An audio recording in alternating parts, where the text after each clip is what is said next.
Well, hello there and welcome to Life in Bold. My name is Ben Hawes and I will be your host today. I'm really excited because I just filmed basically like a life update video and I'm really excited to share it with you. And the funny thing about this life update video is there were only 2 bullets. So you get through them. If you're bored with one, you can just skip to the next, but there's only 2 bullets on this Life in Bold life update video. The first thing that we're going to talk about is my job that I got at Rocket Money. I'm an office manager at Rocket Money around Union Square, which is also around my neighborhood, and I'm really enjoying the job. And then the second one is we're going to talk about my comedy career and just like what's going on with it. Why have I been a little bit more silent, even though it doesn't seem like I've been silent? And we're going to get into kind of all of it across the next few minutes. And I'm so excited to have you here. So without further ado, please listen to this episode. I don't know what episode number it is. It might be 73 or 74. I'm so excited to get to episode 75. I feel like we need to have a party. And with that, welcome. I hope you have a great day, an even better week, and I hope you enjoy this episode. Here we go. Hello there and welcome to my Life Update 2026. I'm so excited to talk to you about just generally like the updates of my life and what's been going on. There's going to be like 3 updates, I think. We might add more as we go along the way, but I'm really excited to just chat about basically like my new job, my comedy career that's going on, just generally like the kind of stuff that I'm thinking about for my future. And I just wanted to like sit down with you, my friend, my fan, my community, my members, and just kind of go into like why everything is happening the way it's happening and all of that. So if you're interested in that, please stick with me because we're going to get right into it. So if you're following me on social media, the biggest like difference from last year to this year that you're probably noticing is that I have a job. I am an employed American once again. I am still running my photo booth business. I am still, doing all of my multi-hyphenate things, but I am also just really employed. I'm very, very employed. Basically, at the beginning of the year, I started at a company called Rocket Money, which is a personal finance app. It really helps people. I actually think it's actually a great thing in the world. I think it does make the world a better place, especially in this world where everything is so freaking difficult to afford. It helps people cancel subscriptions, helps them save their money, monitor their money, understand where their money is going. And that just to me is like an app that like signifies like using technology for good. And so I'm really into like the product itself, but then I'm also really into the team. So the team is dispersed across the United States, but I'm the office manager in New York City. And the office is about a 12-minute like commute from my door to my chair.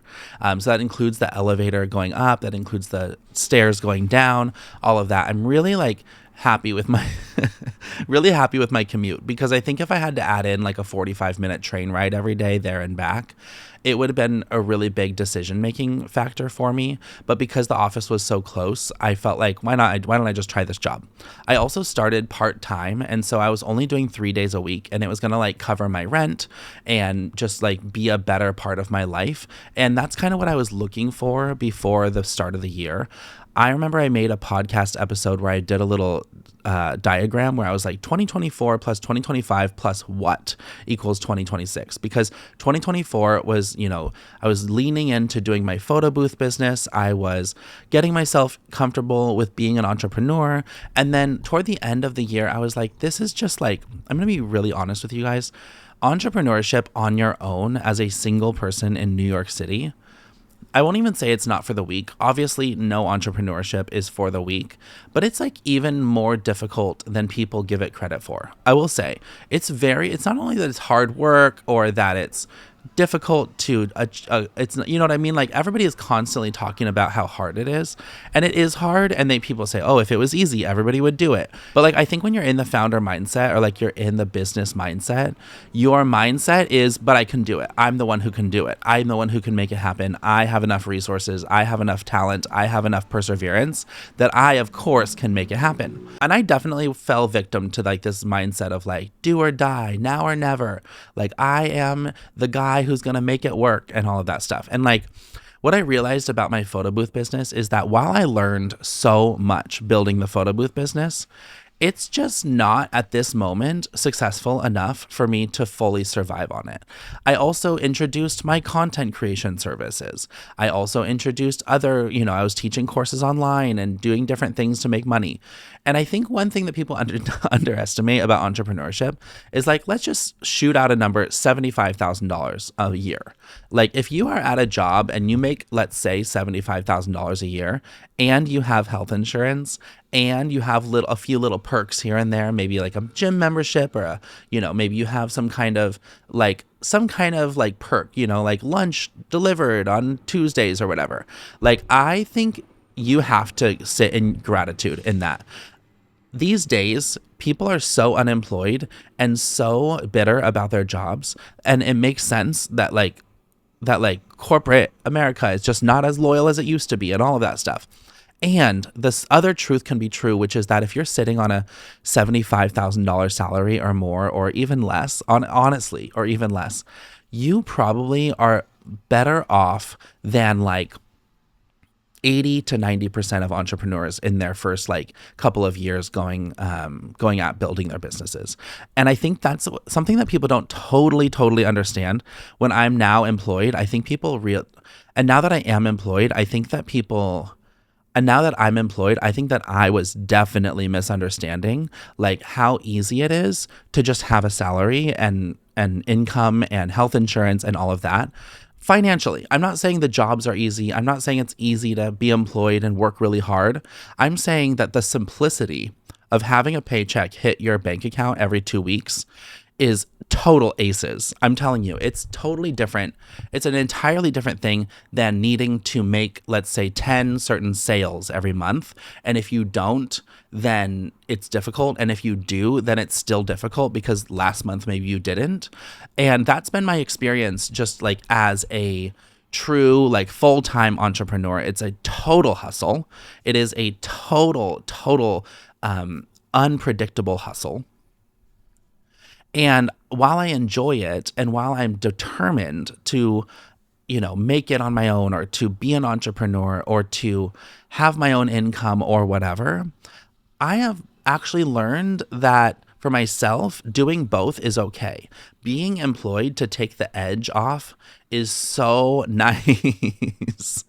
I'm telling you, I remember one time my friend Michelle Arno made a life update video where she had gotten a pretty good job, and she was talking on a life update video about just money and how money buys happiness, and talking about that topic, does money buy happiness? And she was like, you know what, honestly, it makes things a lot easier, and maybe it does buy happiness in some certain ways. I will say, as an entrepreneur, in the last 2 years, in 2024 and 2025, I had such challenges financially, whether it was just not having enough money or not knowing where to put the money, or having days where I had a lot of money and then days where I needed money for my business, but I couldn't spend it. So if I needed to pay for an Uber somewhere, but I just didn't have enough money to cover that plus this, it was just very difficult. Very difficult. And I think going into this job, I had that perspective. And so, just the salary that I have it's not like I'm making $1 billion every year. The role that I have is not the most senior role in the company. But I'm really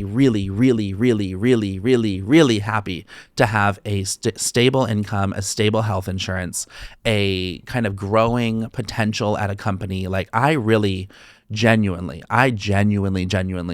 feel that this job that I started at Rocket Money is the best business that I ever started. I love running my own business, and I love my photo booth, and I love doing content, and I love being a multi-hyphenate, but it's really nice to have the stability. And the other thing that I'll say on stability is that one of the greatest things about being an entrepreneur, one of the best ways to make it as an entrepreneur is to have a family, and to have a spouse, and to have somebody in your life who's helping with health insurance or rent or things like that, so that you have a little bit of a safety net, so that you can take risks and have down months and things like that. Aside from my parents or my brother or maybe my best friend, or I was very on my own, health insurance wise and rent wise and all of that. I was able to tap into borrowing some money from my parents in emergency moments, but it was never anything that I could use to grow my business. It was always something to like help me catch up with something. And like it was just very difficult. And like to speak on privilege for a second, to speak on this idea that like I could ask my parents for money, like I hated to do it. I have gone 10 years in New York, basically not really asking my parents for very much money. I remember early on, there would be moments where I would ask my parents for like $100 to just kind of get me by a few days. But I was really proud that I made it 10 years, and I never asked my parents for money for rent. I never asked my parents for money for, just big purchases. You know, they didn't buy me a laptop, things like that. And it sat with me as a point of pride. And to be in a position where I had lost my job, I think that's really important to make sure that I say as well, is that like, even though I was not into my job that I had, toward the beginning of 2024, even though I would have liked to have left, I still ultimately like lost the job because the company wasn't doing too well. And they needed to be shifting strategy, and they needed to be going on a whole different direction. And I just wasn't into that direction, but like I still lost my job and it still sucked. And yeah, I had some severance, and yeah, I had some unemployment. And that's what kind of got me a little bit more toward success in 2024. But like, honestly, like 2025 was one of the hardest years of ever for me. And even though I loved what I was doing, even though I had fun and I was loving growing my business, and I grew it to a place where now I can kind of let it just ride, and every month I'll get a few $1,000s from it. And that's like really cool that I did that. And I also built out my content business, and I learned a lot about how to be my own business person and my own salesperson and all of that. But like having the job to steady things out is freaking clutch.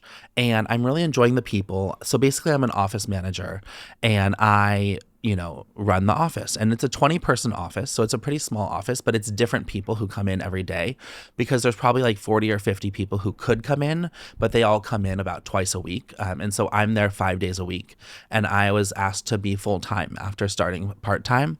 And I decided to just lean in, and just to like, I was enjoying the job so much. I was enjoying the people. I was enjoying the role and the responsibilities. And I just genuinely was like, let me just see what this is like to be employed again. And I will say, like, it makes me a little emotional to say, but like, it has restored my faith that like I can be happy at a job. Because when I got laid off from ClassPass, I felt like it hurt me like personally. That was my first job that I had, and I had it for 5 years, and I felt so loyal to the company. I did feel like I was starting to like inch my way out of the company, but partially because I felt a little bit under seen for the commitment and the contributions that I had made to the company. And I felt like starting, in customer service, starting in a lower position at the company, an entry level position at the company, I should say, it's just hard to make your way up further into the company. And I got promoted every single year at that company. I think I got 4 promotions total, potentially 5. And I really worked my ass off at that company. It just so happens that it was a pandemic, and I was working at a gym company. And so they had to let go of like a large number of people, because they needed to like save money and save the direction of the company. But it felt like for me to have been let go was like truly, it did feel personal to me, not because the company, not because my bosses or the company like decided to fire me instead of somebody else, but like it just felt like a big realization for me that like, even if you are super loyal to a company, they're just not going to be able to save you if they need to let go of people. Do you know what I mean? And so I think that then when I joined the next company after 10 months unemployed, I was holding back, and I was just it was remote, and I wasn't as connected to everybody. And it felt like there wasn't a huge effort to connect me to the company in a very realistic, like meaningful way. There were happy hours, and there was, big team weeks and stuff like that. And I liked the company, but as it went on, it just started going in a direction that I was like, I don't think this is right. And, when I'm saying that, like, I feel like a lot of people were thinking that they were introducing a product that I didn't believe in. And when you're sales, you have to believe in the product. And so they were right to let me go because they were not going in the direction that I thought was right. And so how can I be a salesperson and sell what they're selling when I don't think that that's the right move? And like, I know people still at the company, and it seems like they've even shifted further from that. And maybe I would like it now, but like at that moment in time, there were these leaders that I was like, I don't think that's the direction of like this company, which I know and love so much. So then I kind of lost that job, and then I was kind of doing my own thing, thinking like I don't know if I can ever work for a company again. I genuinely had that thought. I don't know if I can ever work for a company again. I gotta help myself, save myself. I remember I had a moment with my parents. I was back in California in early 2024, just telling them that like I felt like I failed at New York, and like saying like I felt like I just didn't make it like I thought I would, and I didn't like achieve what I thought I would, and I didn't, and mind you, this is after 10 years in New York, and like I just felt like I came here to do cool stuff. I came here to kind of make it, like I heard a comedian the other day talk about how being gay, you always think you're gonna like come out and be all fabulous and be all cool and have all this disposable income, and he put the quotes around disposable income because where I felt like I was gonna like by not having kids and by kind of moving, and getting a career and where there's opportunity and all of that stuff. Like I think there was a piece of me that was like, oh, I'm gonna be like somebody. I'm gonna be somebody who can actually make money and who can actually like have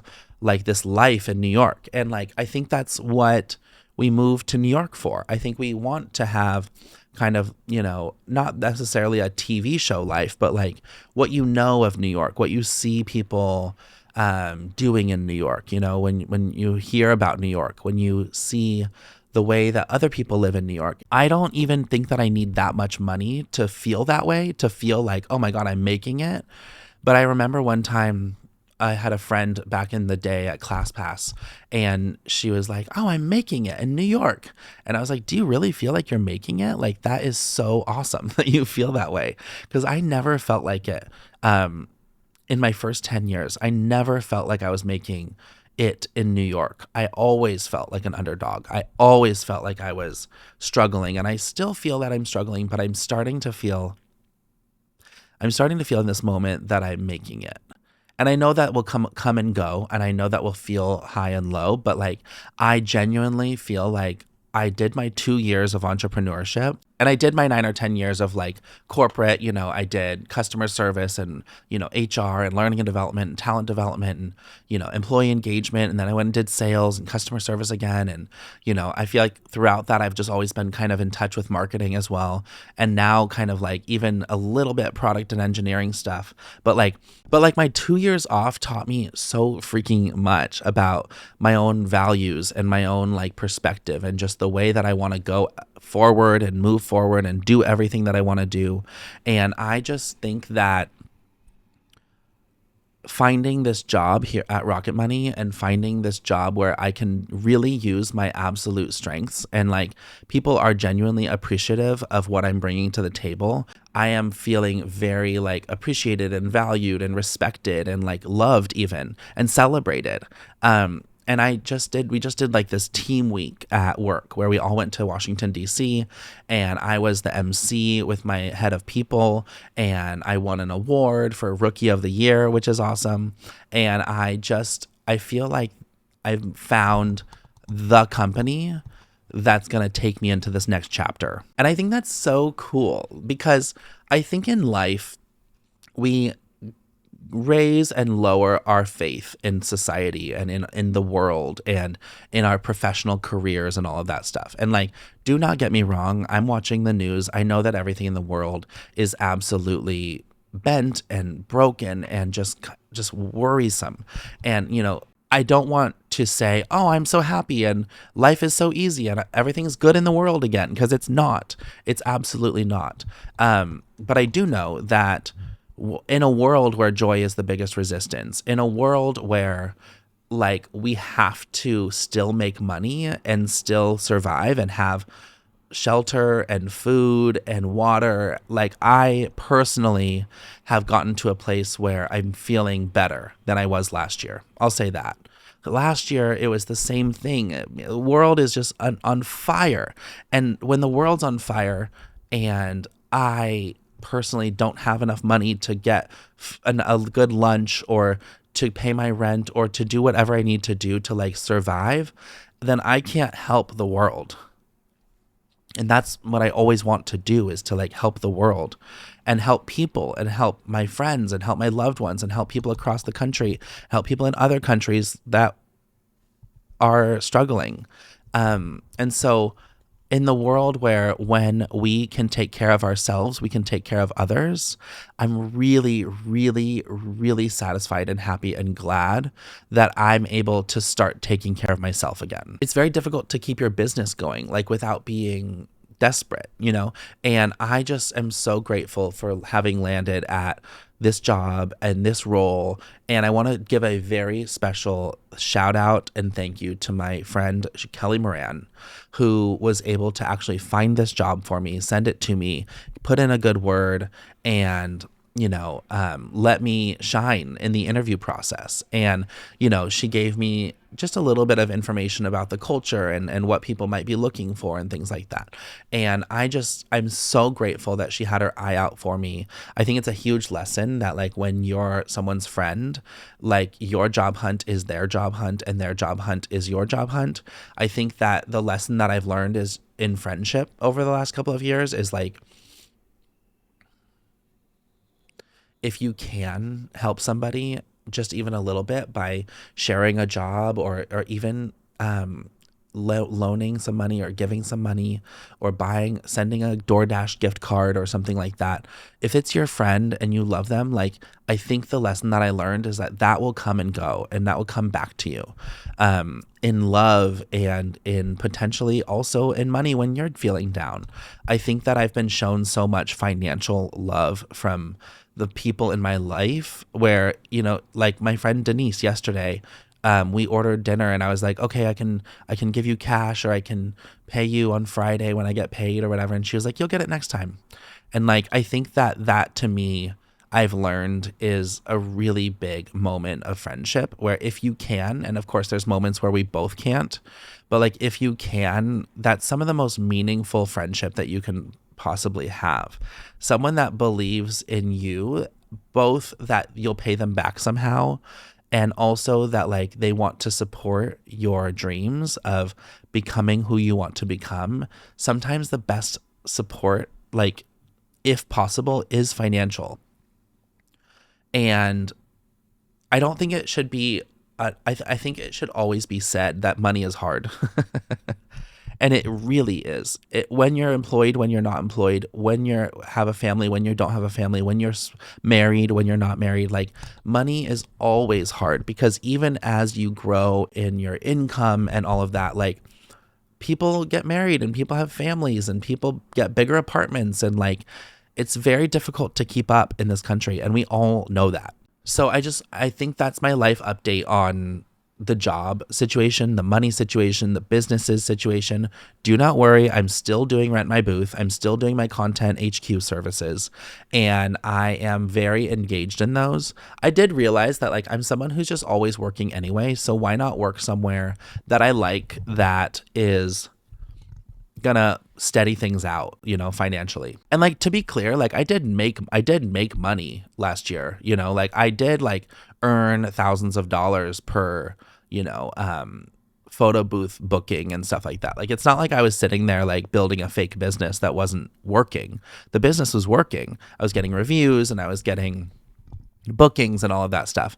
It's just an interesting thing to calculate, like how much money you need to make to literally make your own way as an entrepreneur. Like imagine I was making $75,000 at a job. To earn $75,000 of profit, of personal income as a business owner is an actually insane accomplishment. So anybody out there who's doing that, absolute bravo, because it is just absolutely difficult. It is just difficult to do that because I think people think, oh, I charge, let's say I charge $1,000 per photo booth. So you think, oh, I just have to do 75 events over the year. Not that I actually thought that, but it's in your mind. You're kind of like, oh, it's 75. Maybe it's 80. Who knows? But like by the time you're putting the costs and, subscriptions to softwares and Uber rides to the events and things like that, like you really need to do like 150 or like 180 or something like that. Or you need to create such a value that you can raise the price so much. And like, that just takes time. And honey, I'm still on the ride. And so I am still feeling really good about the business. I will say that I've made more money from Rent My Booth in 2026, in this half of 2026, than I did last year or the year before in 2025 or 2024 in this part of the year.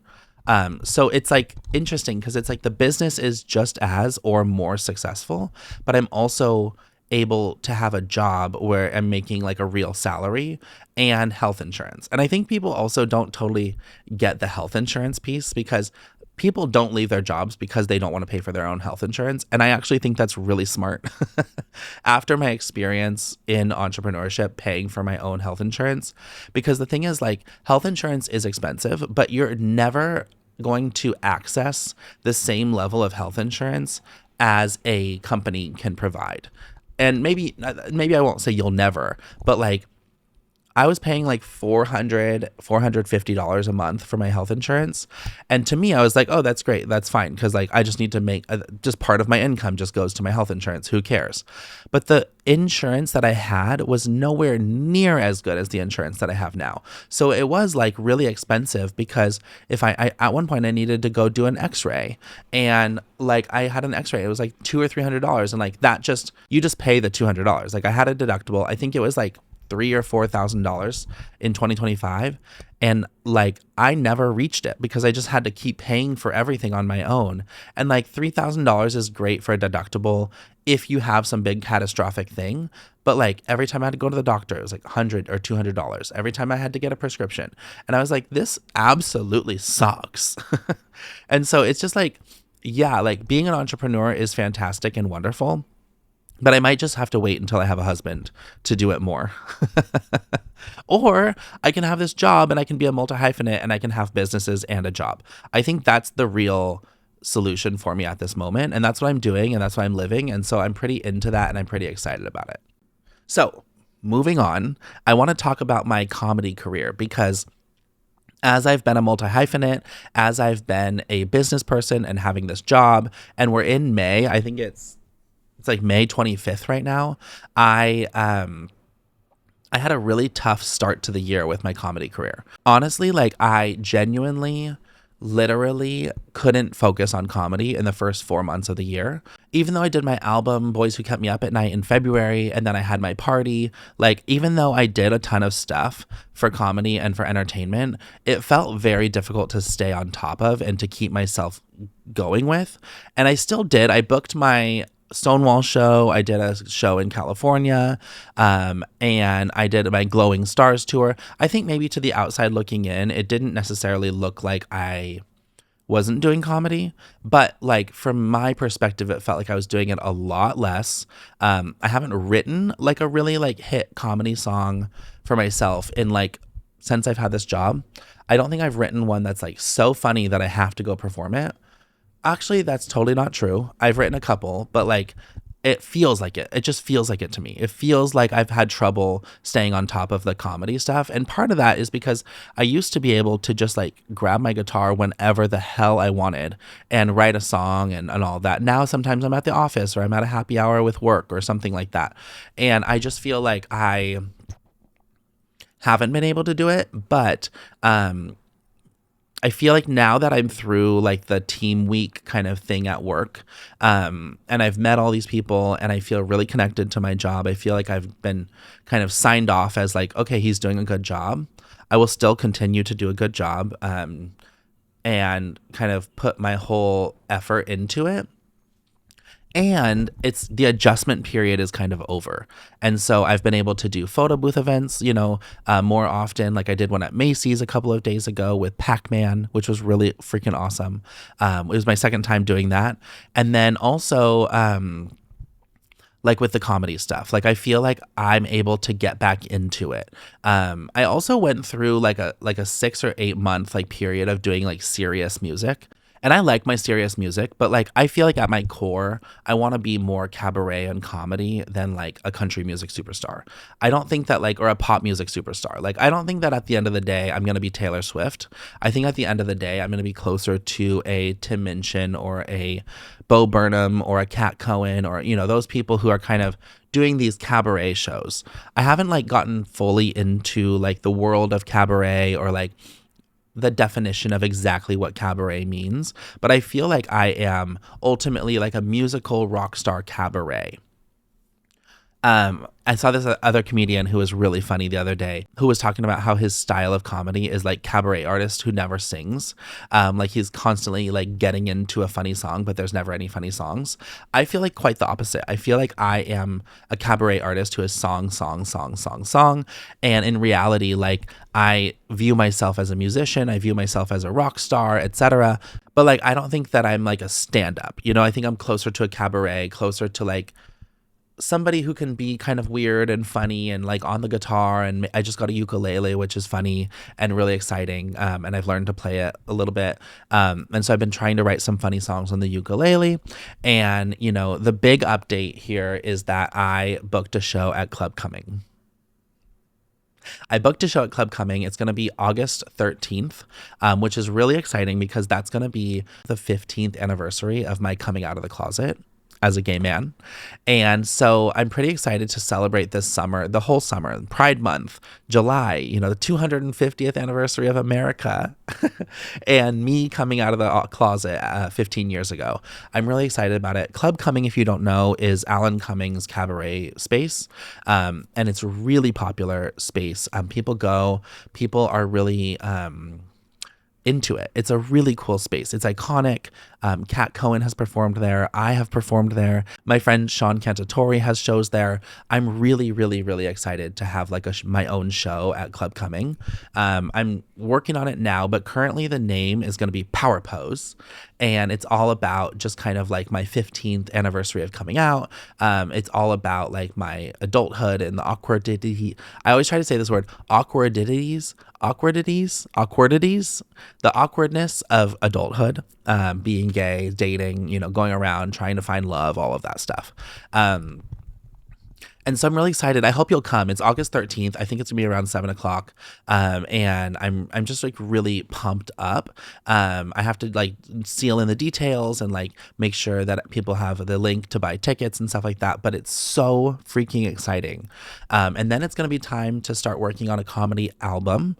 I'm really excited. I'm probably gonna work with my friend Evan Panzer, who I worked with on Boys Who Kept Me Up at Night, and we might record like live versions of my comedy songs. Because on Spotify, like I have the live versions from like live shows, but they're never like the greatest recordings. And I want to just have like an album, maybe 10 songs or so of like good recordings of my comedy songs. It's been 4 years that I've been like building up these songs. I think it's about time that I just kind of like built. What's funny? I just had this realization in my first few years when I was doing comedy.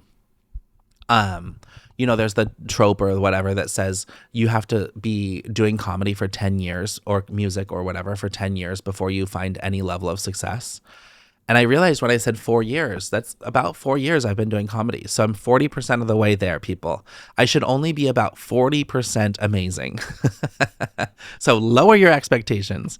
No, it's also funny being comedy and music because there's a lot of skill for both. And there's comedy is its own skill. Music is its own skill. I'm not saying I'm double talented. I might be saying like I'm really like half talented because like it's hard to learn both of those, and to learn them in tandem is a real skill.